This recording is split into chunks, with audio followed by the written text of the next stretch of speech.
ಆತ್ಮೀಯ ಶಿಕ್ಷಕ ಬಂಧುಗಳಿಗೆ ನಮ್ಮ ಯೂಟ್ಯೂಬ್ ಚಾನಲ್ಗೆ ಸ್ವಾಗತವನ್ನು ಕೋರ್ತಾ ಈಗಾಗಲೇ ಭಾರತದ ಜನಗಣತಿ 2027ರ ಮೊದಲನೇ ಭಾಗದಲ್ಲಿ ಕಟ್ಟಡಗಳ ಗಣತಿ ಕಾರ್ಯವನ್ನು ಮಾಡ್ತಾ ಇದ್ದೀರಾ. ಈಗಾಗಲೇ ಹಲವಾರು ಶಿಕ್ಷಕರು ಗಣತಿದಾರರು ಒಂದು ಕಟ್ಟಡ ಗಣತಿ ಕಾರ್ಯವನ್ನು ಈಗಾಗಲೇ ಸಂಪೂರ್ಣಗೊಳಿಸಿದ್ದಾರೆ. ಸಂಪೂರ್ಣಗೊಳಿಸಿದ ನಂತರ ಅವರು ಏನು ಮಾಡಬೇಕು ಅನ್ನೋದನ್ನು ಈ ವಿಡಿಯೋದಲ್ಲಿ ತೋರಿಸ್ಕೊಡ್ತೀನಿ. ಬನ್ನಿ, ಎಲ್ಲರೂ ನಮ್ಮ ಯೂಟ್ಯೂಬ್ ಚಾನಲ್ಗೆ ಸುಸ್ವಾಗತ.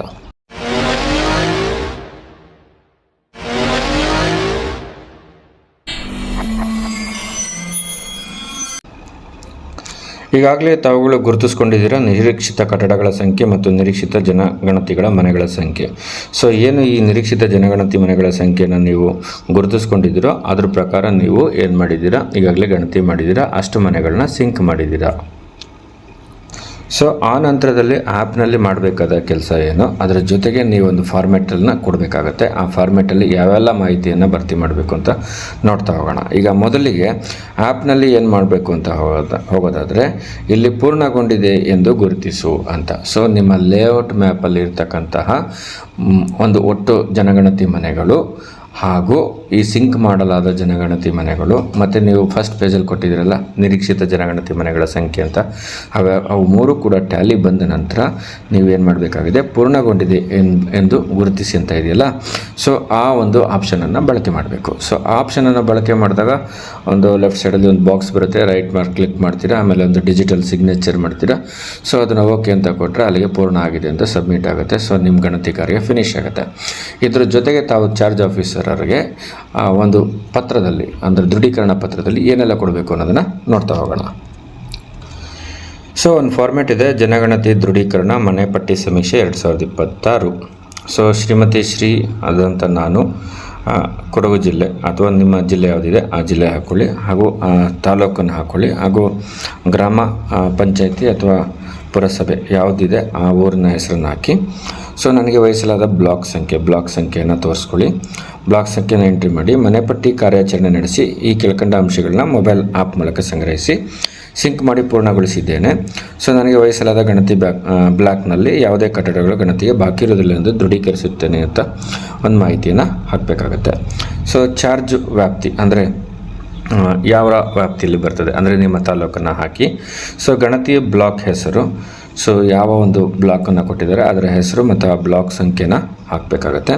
ಸೊ ನಿಮ್ಮ ಒಂದು ಹೆಸರು ಗಣತಿದಾರರ ಹೆಸರನ್ನು ಹಾಕಬೇಕಾಗತ್ತೆ, ಮೊಬೈಲ್ ಸಂಖ್ಯೆಯನ್ನು ಹಾಕಬೇಕಾಗತ್ತೆ. ಸೊ ಗಣತಿದಾರರ ವಿಳಾಸವನ್ನು ಹಾಕಬೇಕಾಗತ್ತೆ, ನಿಮ್ಮ ಒಂದು ಕಚೇರಿಯ ವಿಳಾಸ, ಎಲ್ಲಿ ವರ್ಕ್ ಮಾಡ್ತಾಯಿದ್ರೆ ಆ ವಿಳಾಸವನ್ನು ಹಾಕಬೇಕಾಗತ್ತೆ. ಸೊ ಆ್ಯಪ್ನಲ್ಲಿ ಬಳಸಲಾದ ಒಟ್ಟು ಸಾಲುಗಳ ಸಂಖ್ಯೆ ಅಂತ ಇದೆ, ಅಂದರೆ ಕ್ರಮ ಸಂಖ್ಯೆ, ಸ್ಟಾರ್ಟಿಂಗಲ್ಲಿ ಕ್ರಮ ಸಂಖ್ಯೆ ಇದೆಯಲ್ಲ, ಸೊ ಅದು 001 ಶುರುವಾಯಿತು. ಸೊ ಅದನ್ನು ಎಂಡ್ಗೆ ಎಷ್ಟು ಕ್ರಮ ಸಂಖ್ಯೆನ ಬಳಸಿದ್ದೀರಾ. ಸೊ ಇಲ್ಲಿ ಏನಾಗಿರುತ್ತೆ, ಡಿಲೀಟ್ ಮಾಡಿದಾಗ ಜಂಪ್ ಆಗಿರುತ್ತೆ, ಅಥವಾ ಟ್ರಯಲ್ ಮಾಡಿದಾಗ ಜಂಪ್ ಆಗಿರುತ್ತೆ, ಯಾವುದಾದ್ರೂ ಕಾರಣಕ್ಕೆ ಜಂಪ್ ಆಗಿರುತ್ತೆ. ಸೊ ಅದ್ರ ಬಗ್ಗೆ ಏನು ನೀವು ತಲೆ ಬಿಸಿ ಮಾಡ್ಕೋಬೇಕಾಗಿಲ್ಲ. ಸೊ ಅಲ್ಲಿ ಒಟ್ಟು ನೀವು ಬಳಸಲಾದಂಥ ಒಂದು ಕ್ರಮ ಸಂಖ್ಯೆಗಳನ್ನ ಅಂದರೆ ಕ್ವಶನ್ ನಂಬರ್ 1ನಲ್ಲಿ ಬಳಸಲಾದಂಥ ಕ್ರಮ ಸಂಖ್ಯೆಗಳನ್ನ ನೀವು ಅಲ್ಲಿ ಹಾಕಬೇಕಾಗುತ್ತೆ. ಎಷ್ಟು ಈಗ ಎಂಡ್ ತೋರಿಸ್ತಿದೆ ಅದನ್ನು ಹಾಕಬೇಕಾಗುತ್ತೆ. ಸೊ ನಿಮ್ಮ ಆ್ಯಪ್ನಲ್ಲಿ ಒಟ್ಟು ಕಟ್ಟಡಗಳ ಸಂಖ್ಯೆ, ದಾಖಲಿಸಲಾದ ಒಟ್ಟು ಕಟ್ಟಡಗಳ ಸಂಖ್ಯೆ. ಸೊ ಈ ಒಂದು ಸಂಖ್ಯೆ ನಮಗೆ ಡ್ಯಾಶ್ಬೋರ್ಡಲ್ಲಿ ಸಿಗೋದಿಲ್ಲ, ಬಟ್ ನಮ್ಮಲ್ಲಿ ಏನಿರುತ್ತೆ ಒಂದು ಲೇಔಟ್ ಮ್ಯಾಪಲ್ಲಿ ನಾವು ಗುರುತಿಸ್ಕೊಂಡಿರ್ತೀವಿ, 100 ಕಟ್ಟಡ 150 ಕಟ್ಟಡ ಅಂತ ಗುರುತಿಸ್ಕೊಂಡಿರ್ತೀವಲ್ಲ, ಅವುಗಳ ಸಂಖ್ಯೆಯನ್ನು ಅಲ್ಲಿ ಹಾಕಬೇಕಾಗತ್ತೆ. ಸೊ ಆ್ಯಪ್ನಲ್ಲಿ ದಾಖಲಿಸಲಾದ ಒಟ್ಟು ಜನಗಣತಿ ಮನೆಗಳ ಸಂಖ್ಯೆ. ಸೊ ನಿಮಗೆ ಅಲ್ಲಿ ಸಿಗುತ್ತೆ, ಒಟ್ಟು ಸಿಂಕ್ ಮಾಡಿದ ಜನಗಣತಿ ಮನೆಗಳ ಅಂತ ಸಿಗುತ್ತೆ. ಆ ಸಿಂಕ್ ಮಾಡಿದ ಜನಗಣತಿ ಮನೆಗಳ ಸಂಖ್ಯೆಯನ್ನು ಅಲ್ಲಿ ಹಾಕಬೇಕಾಗತ್ತೆ.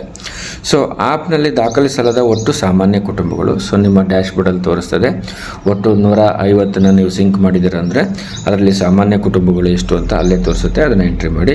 ಹಾಗೆ ವಾಸೇತರ ಮನೆಗಳ ಸಂಖ್ಯೆ ಎಷ್ಟು ಅಂತ ತೋರಿಸುತ್ತೆ, ಅದನ್ನು ಕೂಡ ಎಂಟ್ರಿ ಮಾಡಿ.